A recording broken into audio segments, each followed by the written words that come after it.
Welcome to Daily Current Affair. Today is 11th of March 2023. The question is Bahubali, the world's first 200-meter long bamboo crash barrier has been installed in which state? That is B, Maharashtra. तो महाराष्ट्र का एक road है जिसका नाम है वानी Warora highway in Vidarbha, जो कि महाराष्ट्र में है. वहाँ पे बाहुबली नाम का वर्ल्ड का सबसे पहला 200 मीटर लंबा बम्बू क्रैश बैरियर, बम्बू मतलब बांस का बना हुआ क्रैश बैरियर जो है वो इंस्टॉल किया है रोड के साथ. ठीक है, तो बम्बू क्रैश बैरियर क्या होता है?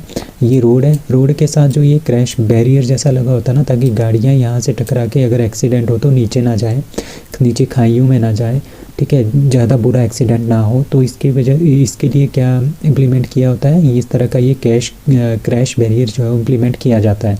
ठीक है, जो ये क्रैश बैरियर होता है ना, ये या फिर एल्यूमिनियम का होता है या फिर स्टील का होता है और या फिर ये लोहे का बना होता है. ठीक है, वो बहुत ही ज़्यादा कॉस्टली पड़ जाता है, वो इको फ्रेंडली भी नहीं है.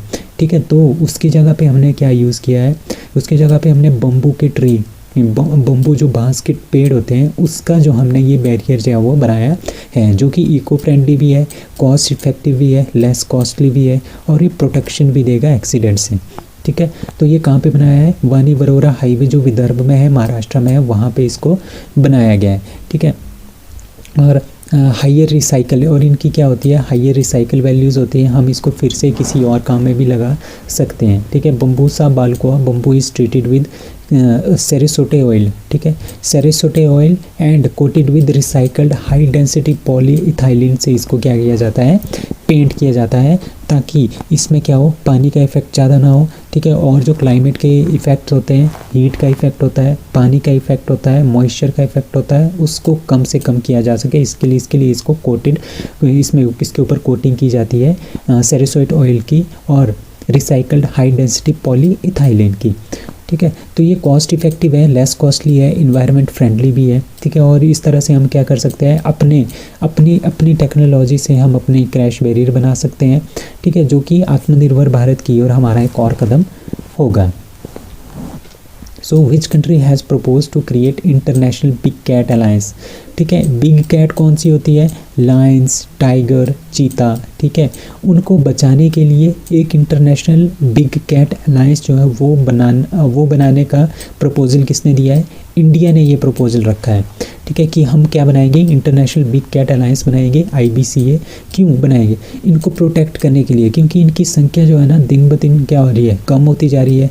जो बिग कैट्स होती है, बड़ी बिल्लियाँ होती हैं, इनको बड़ी बिल्लियाँ बोलते हैं, बिग कैट्स बोलते हैं. जैसे टाइगर होते हैं, लायंस होते हैं, चीता होते हैं, लेपर्ड्स होते हैं.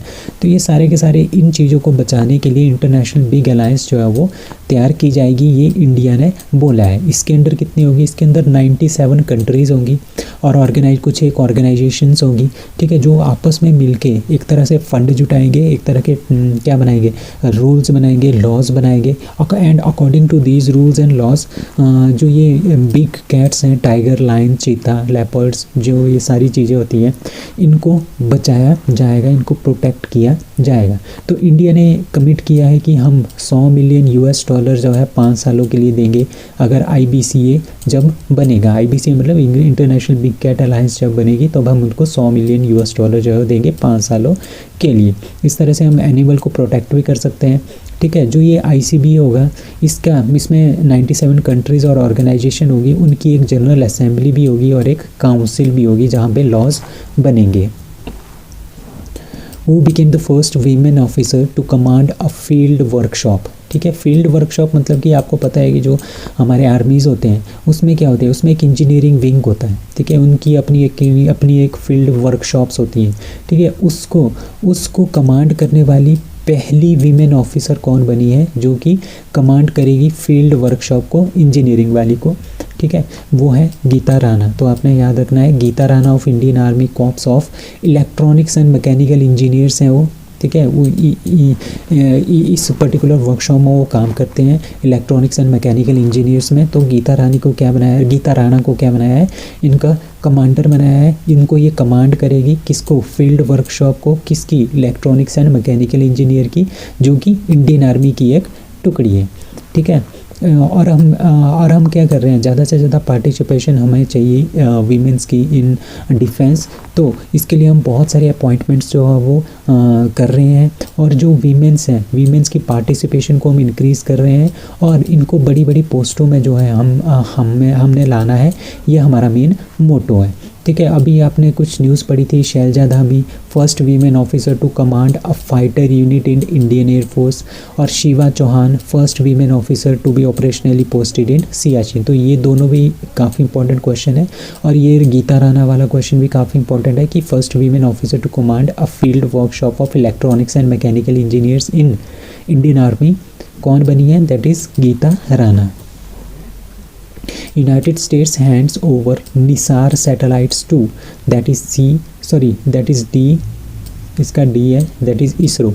ठीक है, इसरो प्लस नासा ने मिलके क्या बनाया है, निसार सैटेलाइट बनाया है।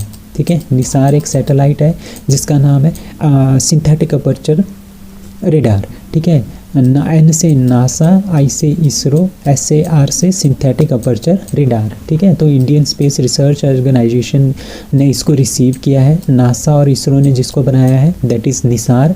ठीक है, तो यूएस की स्पेस एजेंसी नासा है, उन्होंने ये डिलीवर किया है किसको, इंडियन स्पेस रिसर्च ऑर्गेनाइजेशन को। यूनाइटेड स्टेट जो एयरफोर्स है उनका C-17 एयरक्राफ्ट के अंदर ये सैटेलाइट जो है लाई गई इंडिया में, दैट इज़ बेंगलुरु में इसको लाया गया, जिसका नाम है Nisar, NASA India synthetic aperture radar. ठीक है, जो निसार है इसको हम लो अर्थ ऑर्बिट में इसको प्लेस करेंगे। ठीक है, और ये जॉइंटली डेवलप किया है नासा और इसरो दोनों ने। ठीक है, निसार में जो हम फ्रीक्वेंसी बैंड यूज़ करते हैं वो L&S फ्रीक्वेंसी बैंड यूज़ करते हैं, आपने याद रखना है L&S।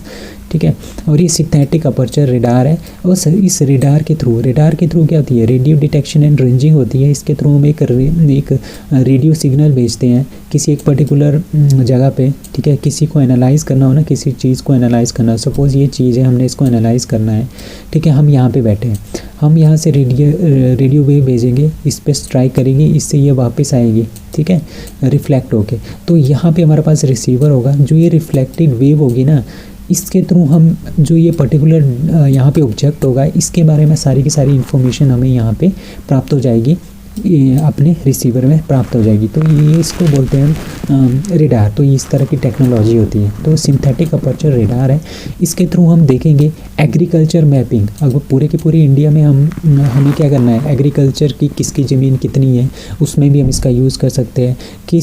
कौन सी एग्रीकल्चर में सूखा है, कौन से एग्रीकल्चर में पानी की कमी है, या फिर नेचुरल डिजास्टर्स कितने आने वाले हैं, लैंडस्लाइड प्रोन एरियाज़ कौन कौन से हैं, ये सारा का सारा बताएगा Nisar satellite.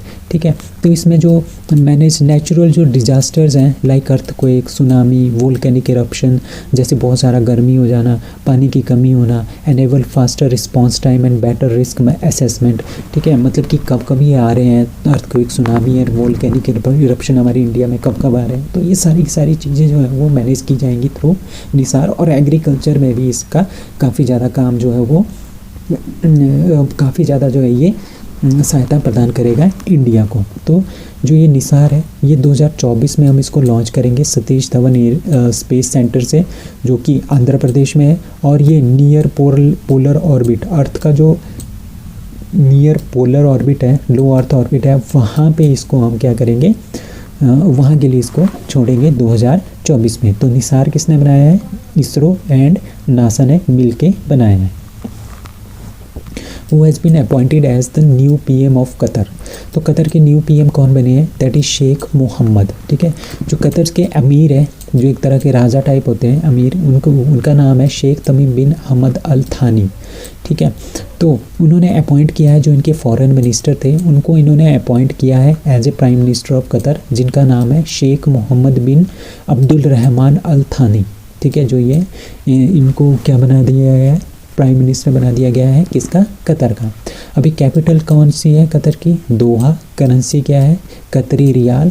And emir of Qatar that is Sheikh Tamim bin Hamad Al Thani. अभी आपको पता है कि 2022 में यहाँ पे फीफा का वर्ल्ड कप भी हुआ था, वो किसने जीता था, अर्जेंटीना ने इसको जीता था। ठीक है। फाइनल में किसको हराया था इन्होंने, ब्राज़ील को फाइनल में हराया था। तो ये चीज़ें भी आपने, सॉरी ब्राज़ील नहीं, फ्रांस को इन्होंने फाइनल में हराया था। फ्रांस और अर्जेंटीना फाइनल में पहुंचे थे, फ्रांस फाइनल में हार गया था, अर्जेंटीना इसमें जीत गया था, ठीक है। 2022 का फीफा वर्ल्ड कप जो कि कहाँ पे हुआ था, कतर में हुआ था। Savlon India appoint Sachin Tendulkar, sorry यहाँ पे मैंने डैश डैश भरना था, ठीक है, ये क्वेश्चन है, ठीक है। Savlon India appoints dash dash as world's first hand ambassador for the Swasth India mission that is Sachin Tendulkar. तो सचिन तेंदुलकर को उन्होंने क्या बनाया है, फर्स्ट वर्ल्ड के पहले हैंड एम्बेसडर। हैंड एम्बेसडर क्यों बनाया है, आपको पता है कि जो सेवलॉन है, सेवलॉन एक तरह का क्या है, सोप है, ठीक है, हैंड वॉश भी है। वो क्या करता है, अपने हाथों को साफ़ करने के लिए जो है इन्होंने हैंड वॉश वगैरह बनाए हुए हैं, ठीक है।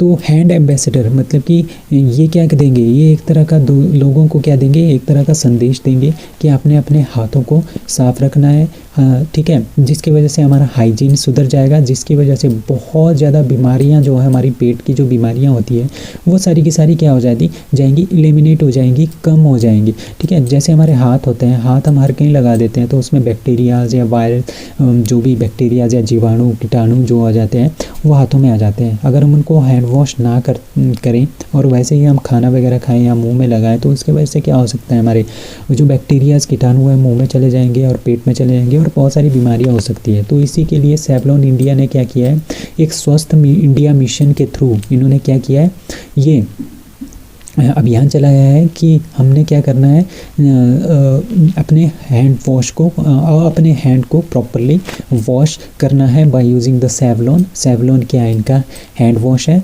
ठीक है। और इसके एम्बेसडर किसको नियुक्त किया गया है इन्होंने, दैट इज़ सचिन तेंदुलकर को नियुक्त किया गया है। अभी कुछ अपॉइंटमेंट्स हैं और कुछ एम्बेसडर्स हैं जो कि बनाए गए हैं इसी साल, like Anushka Sharma Puma India की एम्बेसडर बनी है, Deepika Padukone American furniture retail pottery barn की एम्बेसडर बनी है, Virat Kohli wearable smart watch leader Noise के एम्बेसडर बने हैं, प्रसून जोशी उत्तराखंड स्टेट के एम्बेसडर हैं, Ayushmann Khurrana UNICEF national ambassador for child right के एम्बेसडर हैं, Yastika Bhatia Renuka Singh hyundai motors India limited की क्या बनी है, एम्बेसडर बनी है, हरमनप्रीत कौर प्यूमा इंडिया की एम्बेसडर बनी है, निखत जरीन NMDC की जो एक नेशनल माइनर कंपनी है उसकी क्या बनी है, एम्बेसडर बनी है, समृति मंदाना हर्ब लाइफ न्यूट्रिशन की एम्बेसडर बनी है, और सौरभ गांगुली जहान बंधान एंड वाहन ट्रस्ट कैंपेन दैट इज़ बंधन बैंक के क्या बने हैं, ब्रांड एम्बेसडर बने हैं। तो सेवलॉन इंडिया ने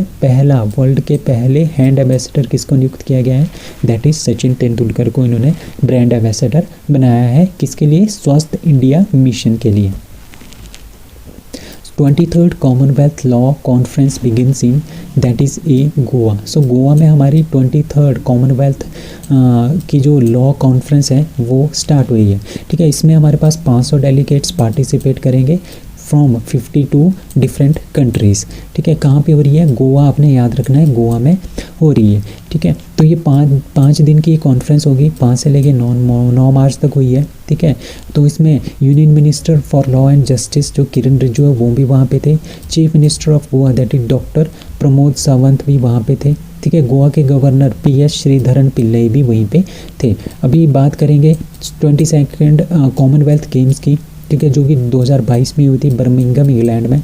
उसमें जो पहला रैंक आया था वो किसका आया था, ऑस्ट्रेलिया का 67 गोल्ड के साथ, दूसरा नंबर इंग्लैंड के आया था 57 के साथ, थर्ड रैंक आया था कनाडा का 26 गोल्ड के साथ, और फोर्थ रैंक आया था इंडिया का दैट इज़ 22 गोल्ड, ठीक है, 16 सिल्वर एंड 23 क्या थे हमारे, ब्रॉन्ज थे। और टोटल हमने 61 जो है वो क्या किए हैं, मेडल हमने लाए हैं, किसमें, बर्मिंघम जो कॉमनवेल्थ गेम्स हुई है 2022 में उसमें। तो आपने ये डाटा भी याद रखना है।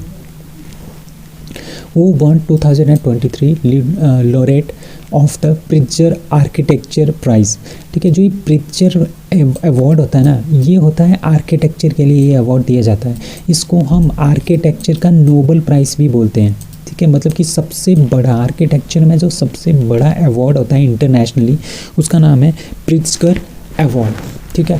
तो ये जो प्रिट्जकर अवार्ड है ये इस तरह के लोगों को दिया जाता है जिन्होंने बहुत ही अच्छे अच्छे आर्किटेक्चर डिज़ाइन बनाए हैं, बहुत ही अच्छे अच्छे आर्किटेक्चर बिल्डिंग्स या कुछ भी कंस्ट्रक्शन किया है, उनको ये अवार्ड दिया जाता है। तो ये मिला है डेविड एलन चिपरफील्ड को, ठीक है, डेविड एलन DA चिपरफील्ड भी आप इसको बोल सकते हैं, ठीक है। ये सिविक आर्किटेक्ट है, अर्बन प्लानर है एंड एक्टिविस्ट भी है। इनका नाम है सर डेविड एलन चिपरफील्ड, ठीक है। Has been selected as the 2023 laureate of the Pritzker architecture prize. और ये जो अवार्ड दिया जाता है ना, ये हमने जो आर्किटेक्चर की फील्ड में जिन्होंने बहुत ही अच्छा काम किया हो, जिन्होंने बहुत ही अच्छी अच्छी बिल्डिंग्स बनाई हो, बहुत ही अच्छी अच्छी क्या बनाए हो, रेजिडेंस बनाए हो, अर्बन मास्टर प्लानिंग की हो, तो उन लोगों को ये अवार्ड जो है वो मिलता है। इसको हम क्या बोलते हैं, इसको हम आर्किटेक्चर का नोबेल प्राइज़ भी बोलते हैं। तो ये चिपरफील्ड है, इन्होंने बहुत सारे काम किए हैं, 40 सालों तक इन्होंने काम किया है और इन्होंने 100 से ज़्यादा प्रोजेक्ट्स में काम किया है, like civic, cultural, academic buildings, रेजिडेंसीज and urban master planning की है। कहाँ पे? एशिया, यूरोप और नॉर्थ अमेरिका वाले देशों में इन्होंने ये सारा का सारा काम जो है किया है। अभी 2022 में जो है फ्रांसिस कैरे को मिला था ये वाला अवार्ड। तो ये नाम भी आपने याद रखना है, क्योंकि जो फ्रांसिस कैरे है ना, वो फर्स्ट ब्लैक पर्सन बने थे, फर्स्ट अफ्रीकन बने थे जिनको ये अवार्ड जो है मिला था 2022 में, ठीक है। 2021 में मिला था सॉ एने लोकेटोन को एंड जीन फिलिपे वेसल को ये अवार्ड मिला था 2021 में, ठीक है। जो ये प्रिट्जकर अवार्ड है ये कौन देता है? ये देती है हयात फाउंडेशन, जो कि सबसे पहले इन्होंने स्टार्ट किया था इसको देना 1979 से। तो आपने याद रखना है, जो लॉरेट प्रिट्जकर आर्किटेक्चर प्राइज़ मिला है इस बार का, वो मिला है डेविड एलन चिपरफील्ड को। So that's all for today, thank you.